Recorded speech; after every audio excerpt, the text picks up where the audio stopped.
반갑습니다. 여러분 이런 생각 해보셨나요? 성경에 있는 믿음의 사람들은 하나님의 기적과 능력을 정말 많이 경험하는데 왜 나에게는 이런 사건이 일어나지 않을까? 그런 생각을 해보셨나요? 왜 그렇다고 생각하시나요?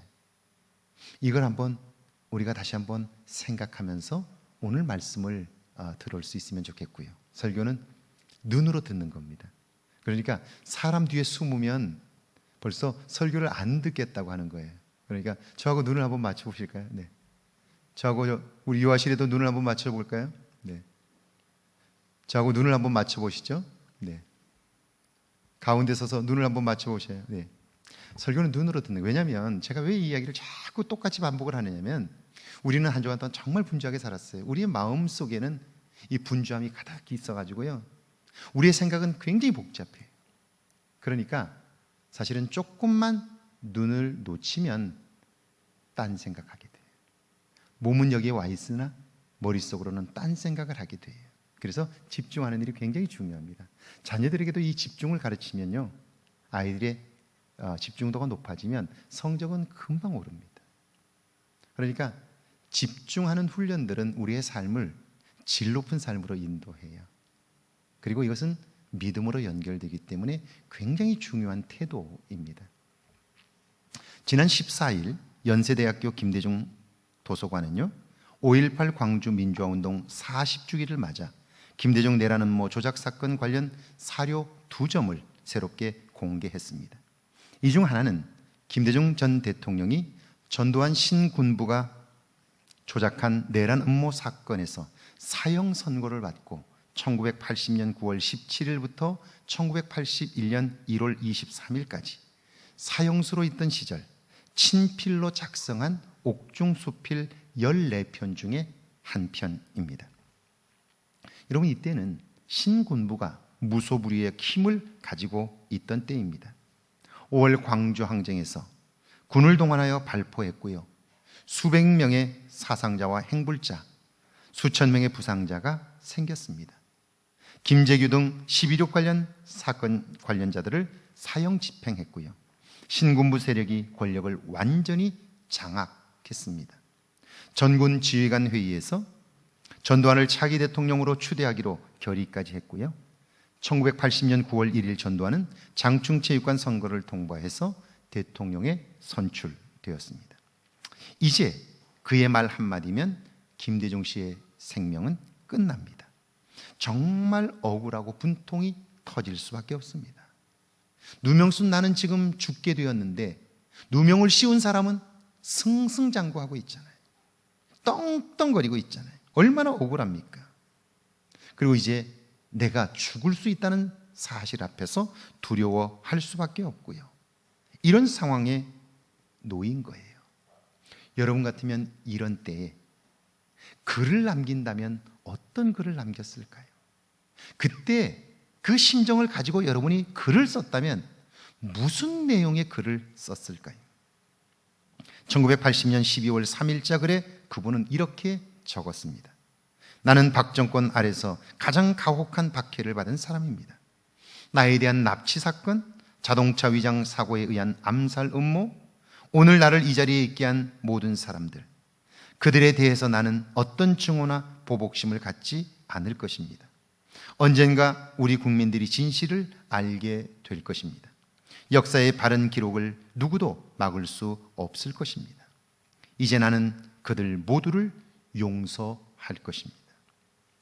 나를 고통 속에 몰아넣은 사람들, 나를 죽이려고 했고 지금 죽이려는 사람들을 용서한다는 거예요. 어떻게 그럴 수 있죠? 지금 일이 다 해결된 것도 아니에요. 그렇다고 나를 이렇게 만든 사람들이 용서를 구하는 것도 아니에요. 그런데 어떻게 그들을 용서한다는 거죠? 그분은 그 이유를 이렇게 적었습니다. 그것이 하나님의 뜻과 사랑이기 때문입니다. 하나님의 뜻과 사랑이기 때문에, 그래서 나는 그들을 용서하기로 결심했다. 그리고 내 마음을 내가 지킬 수 없기 때문에 아침 저녁으로 기도하며 그 마음을 지키게 해달라고 하나님께 도움을 구한다는 거예요. 제가 서울에 있을 때에 한신교회는 매년 6월 초에 목회자 세미나를 열었습니다. 당시 김대용 선생님을 강연자로 초청했는데 그 강연에서 그분은 이런 간증을 하셨어요. 일본에서 납치되어 검은 자루에 씌워져 배에 실려 한참을 가는데요, 젊은 남자들의 목소리가 들립니다. 이쯤에서 돌을 달아 던집시다. 그럽시다. 그리고 몸을 밧줄로 묶고 돌을 타는 거예요. 이제는 죽었죠. 그때 김대중 선생님은 가슴 뜨겁게 기도합니다. 하나님, 저를 한 번만 살려주시면 하나님의 뜻대로 살겠습니다.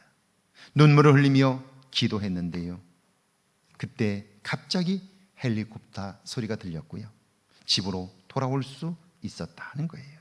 그러면서 그분은 이제 내가 사는 삶은 덤으로 사는 거니까 온전히 하나님의 뜻대로 살기로 다짐했다 하는 거예요. 그리스도인이란 어떤 사람일까요? 상대가 어떻게 하든지 우리는 보통 그 사람이 나에게 잘해주면 나도 잘해주고, 그 사람이 못하면 나도 그렇게 대하는데요, 상대방이 나에게 어떻게 하는가는 상관없어요. 그가 나에게 어떻게 하든지 나는 그리스도인이기에 하나님의 뜻대로 반응하는, 한번 따라해 볼까요? 반응이 다른 사람들입니다. 이게 그리스도인인 거예요. 그리스도인이란 반응이 세상 사람과 다른 사람들인 거죠. 오늘 본문을 한번 보실까요? 사도행전 12장 1절과 2절인데요, 함께 읽습니다. 1절과 2절입니다. 그때 헤롯 왕이 손을 들어 교회 중에서 몇 사람을 해하려 하여 요한의 형제 야고보를 칼로 죽이니, 성경에는 몇 명의 헤롯 왕이 등장하는데요, 그게 3명의 헤롯 왕을 구분할 줄 알아야 돼요. 그것이 참 중요해요.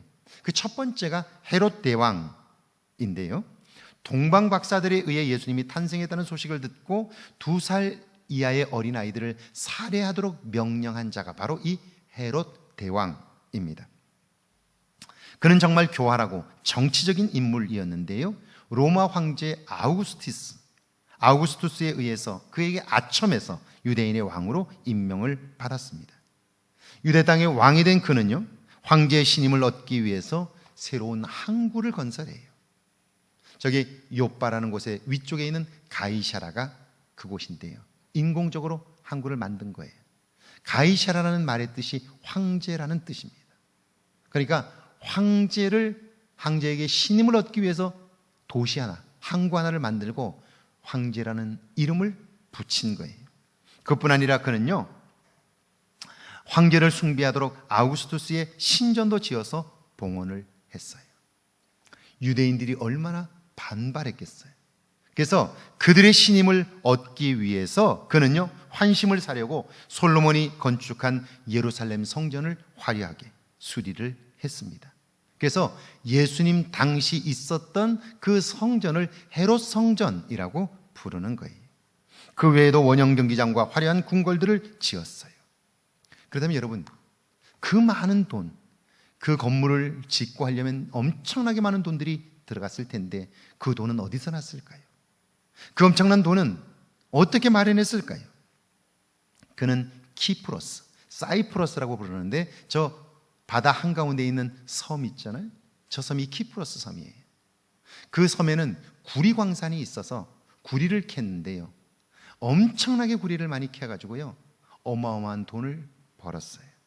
그런데 그곳에서 구리를 캐면서 일했던 노예들은요, 하루 종일 그 깊은 곳에서 구리를 캐냈는데 빛을 한 조각도 보지 못하고 평생을 그렇게 일하다가 그곳에서 죽고 말았어요. 헤롯 대왕이 죽자 그의 아들 헤롯 아켈라오가 통치를 했는데 그 역시 폭정을 일삼았어요. 그래서 신하들이 로마에 그를 고발해서 황제는 그 땅에 총독을 파견하게 됩니다. 그 총독이 바로 본디오 빌라도이고요, 예수님은 그에게 재판을 받고 처형을 당하셨습니다. 헤롯 아켈라오가 신임을 받지 못하면서 로마 황제는 헤롯 대왕의 손자인 헤롯 아그리파 1세를 유대와 사마리아 왕으로 임명을 했습니다. 그 왕 역시 황제의 환심을 사는 일이라면 무엇이든지 하고요, 문제를 만들지 말아야 하니까 유대인들의 비위도 맞추는 거예요. 그는요, 유대인들이 예수 믿는 자들을 미워한다는 사실을 알게 되면서 그들의 환심을 사기 위하여 죄가 없는 야고보 사도를 칼로 죽이게 되었어요. 유대인들이 그것으로 성이 차겠어요? 3절과 4절입니다. 함께 읽습니다. 3절과 4절입니다. 유대인들이 이 일을 기뻐하는 것을 보고 베드로도 잡으려 할세 때는 무교절 기간이라 잡음에 옥에 가두어 군인 내식인 네페에게 맡겨 지키고 유월절 후에 백성 앞에 끌어내고자 하더라. 유대인들이 이 일을 기뻐하는 것을 보고 헤롯이 야고보 사도를 죽인 것을 보고 유대인들은 기뻐했어요. 헤롯의 의도대로 되었죠. 그런데 생각해 보세요. 유대인들이 어떤 사람들입니까? 하나님을 믿는 사람들이에요. 그것도 잘 믿는다는 사람들이에요. 그런데 그들 속에 예수 믿는 자들에 대한 미움이 자리 잡고 있었어요. 미움이 자리 잡고 있자 지금 하나님이 하시는 일을 알 수 없었고 볼 수 없었어요. 그리고 그들은 헤롯의 악행에 동참하게 되었던 거예요. 하나님을 믿지만 하나님이 하시는 일을 알지 못하니까 결국 악행에 동참하는 이런 죄를 범하게 된 거죠. 자, 이제 헤롯 왕은요, 그들의 환심을 더 사기 위해서 초대교회 중심 인물이었던 베드로마저 체포했습니다. 그때가 마침 유월절이자 무교절이에요. 유월절은 그들의 조상이 애굽에 있을 때에 양을 잡아 피를 문 좌우에 바름으로 재앙이 넘어간 날이죠. 그리고 그들은 애굽에서 급히 나와 광야길을 가면서 먹을 것이 없으니까 딱딱한 빵, 이스트를 넣지 않은 그 빵을 씹으면서 그들은 그 광야길을 가게 되었는데, 그걸 잊지 않으려고 그의 후대에 그 때를 기억하면서 딱딱한 빵을 씹는 절기가 바로 무교절이에요. 자, 6월절이 정월 14일인데요. 그때부터 시작하여 한 주간 동안이 무교절입니다. 무교절이 되면 전 세계에 흩어서 살던 유대인들은 예루살렘으로 모여듭니다. 절기를 지키려고요. 헤롯은 그들 앞에 자신을 과시하고 베드로마저 처형함으로 유대인의 신임을 얻고자 했던 거예요. 이 일은 예루살렘 교회의 엄청난 위기입니다. 이제 막 어린아이처럼 걸음을 걷게 된 교회와 성도들에게 견디기 쉽지 않은 시련이 찾아온 거지요.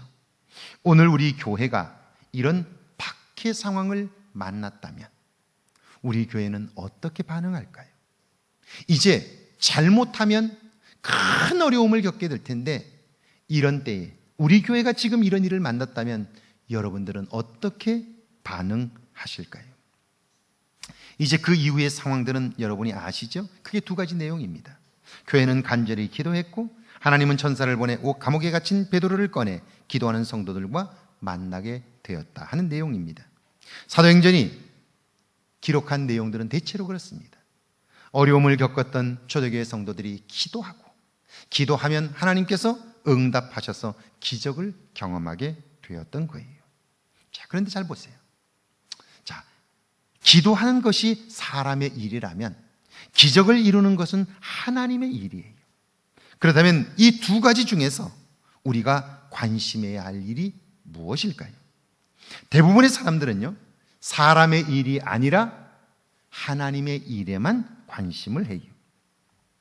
그리고는 하나님의 일, 기적 사건이 자기의 삶에 그대로 되지 않으면 실망해요. 하나님이 안 계신 것 같다고 생각해요. 그런데 여러분, 이건 신앙적인 태도가 아니에요. 하나님이 하시는 일은 하나님만이 하실 수 있는 거예요. 그러니까 그건 하나님께 맡겨두고 그때 우리가 할 수 있는 일이 무엇인가, 이걸 발견해야 우리의 신앙이 새로워지고 우리의 믿음이 살아있는 믿음으로 성장해 가는 거예요. 한 사람이 성경을 읽다가 큰 감동을 받았어요. 특별히 마태복음 14장에 베드로가 물 위를 걷는 장면을 보면서 믿음이 있으면 이런 기적이 있구나 하는 걸 알게 되어 너무나 기쁜 거예요. 마침 볼 일이 있어서 밖으로 나가다가 강을 건너야 할 일이 있은 거예요. 그때 베드로가 무리를 걸었던 게 생각이 났어요. 아, 믿음만 있으면 무리를 걸을 수 있지. 그리고 그는 믿습니다. 내가 넉넉히 하나님이 행하실 줄로 믿습니다. 그리고 그 물 속으로 뛰어들었어요. 어떻게 되었을까요? 아, 잘 몰라요? 물에 빠져 죽을 뻔했어요. 그러니까 너무 실망해가지고 집에 돌아와 생각을 해보는 거예요. 나는 분명 그렇게 믿고 행했는데 왜 기적이 일어나지 않았을까? 주님이 나를 사랑하지 않는 걸까? 기적은 예수님 때에나 있는 걸까? 이런저런 생각을 하다 보니까 화가 나요. 그래서 주님께 물어요. 왜 베드로는 되고 나는 안 됩니까? 그렇게 물었더니 예수님께서 응답해 주셔요. 주님이 이렇게 말씀하셔요. 베드로는 내가 오라 그럴 때 왔어. 근데 내가 너를 오라고 한 적이 없는데 왜 너 혼자 왔냐고. 자, 보세요. 기적은 주님이 하시는 일이에요. 그때 내가 할 수 있는 일이 뭔가 이걸 알고 그걸 나와 내 믿음으로 비교하여 보고 그걸 닮으려고 할 때 우리는 그 일을 이루시는 하나님의 사건들을 볼 수 있게 되는데요. 우리는 하나님이 하실 일을 내가 하려고 하는 어리석음들을 변하는 거죠. 행하게 되는 거예요. 그렇습니다. 여러분, 기적이라고 하는 것은 내가 하는 것이 아니라 주님이 하실 일이에요. 중요한 것은 그때 나는 성경에 나오는 믿음의 사람들처럼 반응하고 있는지 이걸 살펴보는 일이 중요한 거예요. 6절이죠. 함께 읽습니다. 6절입니다.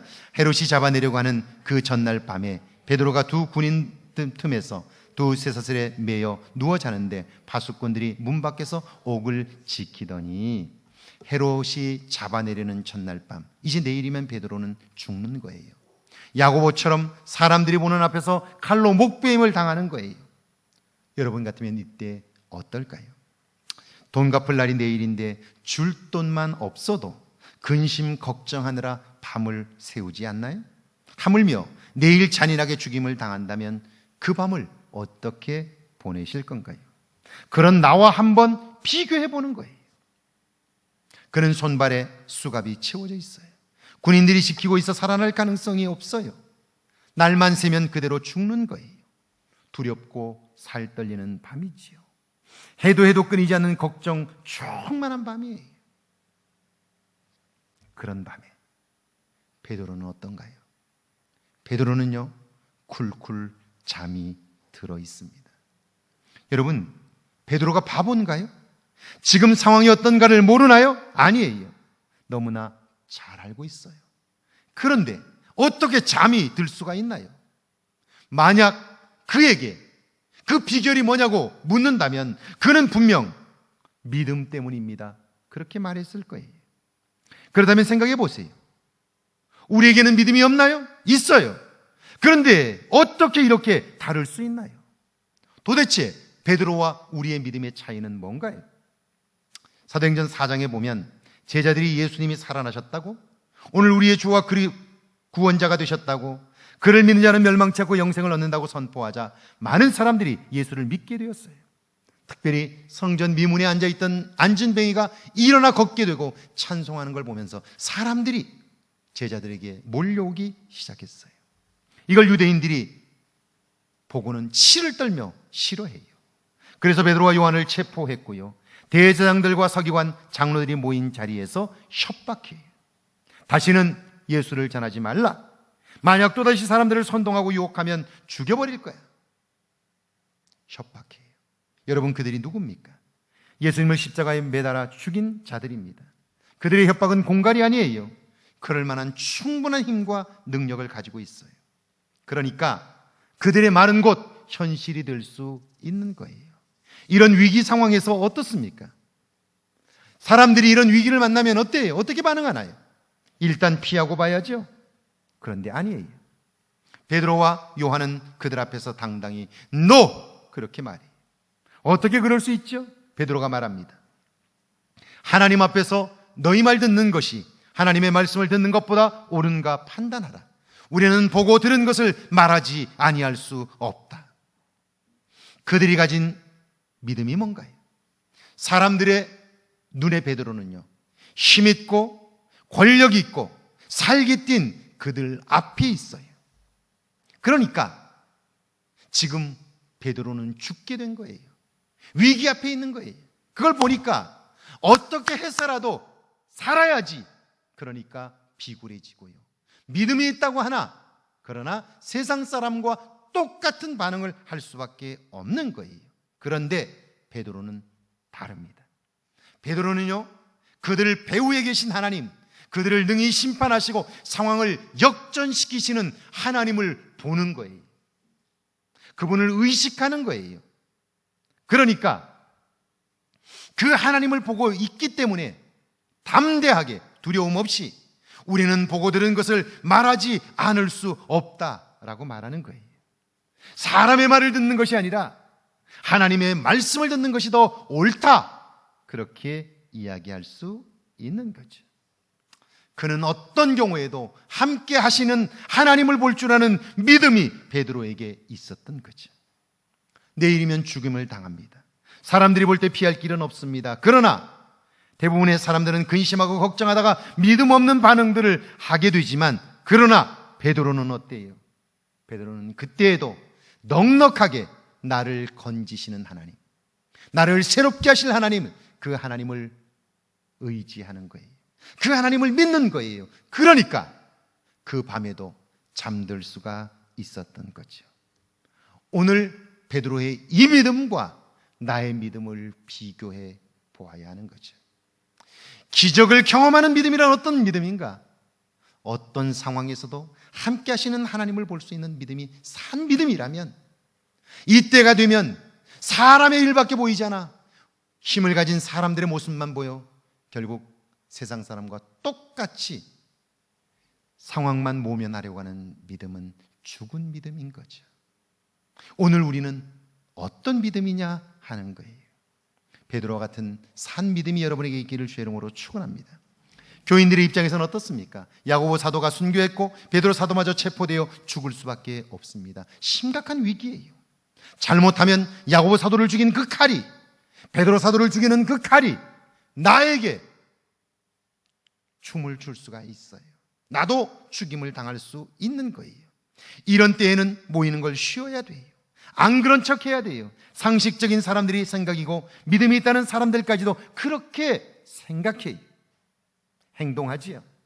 그런데 예루살렘 교회의 성도들은 어떤가요? 5절입니다. 함께 읽습니다. 이에 베드로는 옥에 갇혔고 교회는 그를 위하여 간절히 하나님께 기도하더라. 여러분, 위기이기 때문에 흩어져서 숨어서 각자 모인 곳에서 기도하는 게 아니에요. 교회는 그를 위하여 기도했다. 교회란 예수를 구원자로 믿어 부름받은 사람들의 모임이에요. 흩어져서 은밀하게 아무도 모르게 골방에서 기도한 게 아니에요. 함께 모여 기도했다는 거예요. 여러분, 두려움이 있었다면 결코 이런 일을 할 수가 없어요. 그들에겐 두려움이 없는 거예요. 죽을 줄 알면서도 모여 기도하는 거예요. 12절 한번 읽어볼까요? 12절입니다. 깨닫고 마가라는 요한의 어머니 마리아의 집에 가니 여러 사람이 거기에 모여 기도하고 있더라. 그들은 흩어지지 않았어요. 두려움과 걱정에 사로잡혀 있지도 않았고요, 기도를 쉬지도 않았어요. 오히려 위기이기 때문에 더욱 기도했다는 거예요. 작은 위험만 있어도, 내 생각과 달라도 우리는 세상 사람과 똑같은 반응을 하며 살지는 않느냐는 거예요. 이런 상황에서 흩어져야 살고 모이면 죽는다고 생각하는 이때에도 하나님을 의식하며 기도함으로 기도를 들으시는 하나님께서 넉넉히 이 상황을 새롭게 하실 것이라고 하는 그 믿음이 산 믿음이죠. 오늘 우리에게 이런 산 믿음이 있느냐 하는 거예요. 기도하지 못하게 되었을 때에도 자리를 떠나지 않고 함께 기도할 수 있는 이 믿음, 이것이 산 믿음이고, 이 믿음을 통해서 하나님의 기적을 경험하게 되었던 거죠. 여러분, 기적은, 하나님이 이루시는 신기한 능력은 누가 경험하나요? 하나님의 기적에 관심하는 것이 아니라 내가 지금 온전한 믿음 안에 있는지, 그 믿음이 산 믿음인지에 관심하는 사람이에요. 여러분, 믿음이 얼마나 위대한가를 아시죠? 평생 원수로 살 수밖에 없었던 전두환 전 대통령과 김대중 전 대통령, 두 사람은 정말 화해하기 어려운 관계에 서로 겪었던, 김대중 대통령이 겪었던 고통을 생각하면 정말 용서하기 어려워요. 그런데 대통령 임기를 마치고 노환으로 병원에 입원했을 때 전두환 전 대통령이 그를 병문안 왔어요. 와서 이런 이야기를 해요. 지금까지 김대중 대통령 시절이 가장 행복했다고요. 그가 대통령을 하던 그 시대가 가장 행복한, 자기에게는 행복한 시간이었다고 그렇게 말해요. 이번 미국 대통령 선거 민주당 후보인 조 바이든 전 부통령은 내가 가장 존경하는, 세계에서 가장 존경하는 지도자는 김대중 전 대통령이라고 말했습니다. 무엇이 조 바이든 대통령 후보를 감동시켰을까? 그것은 믿음으로 인한 화해와 포용이 그를 감동시킨 거죠. 자기를 죽이려고 했던, 그래서 사형수로 그 고통을 겪게 했던 그 사람마저 품을 수 있는 믿음의 사람, 산 믿음의 사람, 그것이 수많은 사람들에게 감동을 주고요. 그래서 전 세계 지도자들을 친구로 삼을 수 있게 되었던 거지. 그리스도인이란 어떤 사람입니까? 믿음 때문에 반응이 다른 사람이에요. 그러니까 이제부터 남은 생애 동안 내가 교회만 다니는 것이 아니라 믿음 안에서 나의 믿음이 산 믿음인가 아니면 죽은 믿음인가를 점검하고 이제는 산 믿음의 삶을 살겠다고 다짐하고 그 일에 정진하게 될 때 우리의 삶에는 하나님이 이루시는 기적 사건들을 보게 되는 거예요. 할렐루야. 할렐루야. 1부와 2부에는 안 했는데 제 후배 얘기 하나 하고 설교를 마칠게요. 제가 애틀란타에서 목회할 때 제 후배 하나가 저 시골의 아주 작은 조그만 마을에서 목회를 하고 있었어요. 얼마나 어려운지 몰라요. 미군 부대 앞에 있는 교회인데 교인도 많지 않고요. 그러니까 사람이 더 넉넉지 않고 늘 경제적인 문제로 어려움을 겪고 아이는 둘이나 있는데 제대로 가르치지도 못하고 그래서 늘 힘겹게 목회를 했어요. 그러나 주님을 사랑하는 마음이 있기 때문이에요.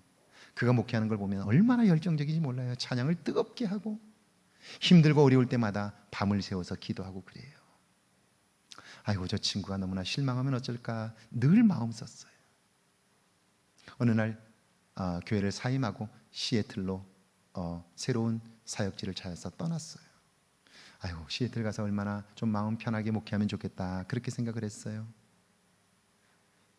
그랬는데 어느 날 전화가 왔어요.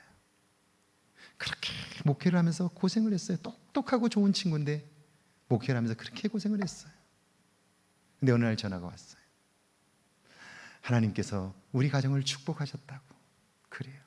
그래서 뭔 축복을 하셨냐고 그랬더니 내가 아이들을 위해서 할 수 있는 게 없었어.